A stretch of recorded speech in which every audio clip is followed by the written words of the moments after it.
പണ്ട് പണ്ട് വളരെ പണ്ട് ഒരു പൗർണമി രാത്രിയിൽ 1001 കുതിരകളുടെ ഒരു പട ഖസാക്കിലേക്ക് വന്നു.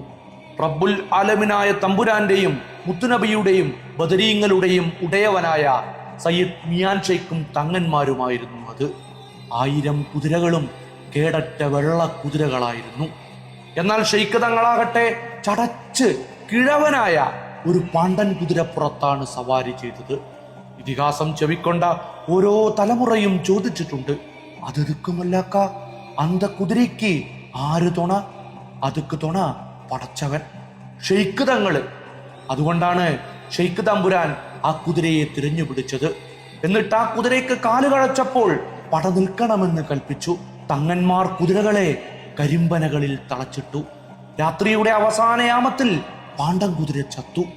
ഖസാക്കിലെ പനങ്കാട്ടിലാണ് അവനെ കുടിവെച്ചത്.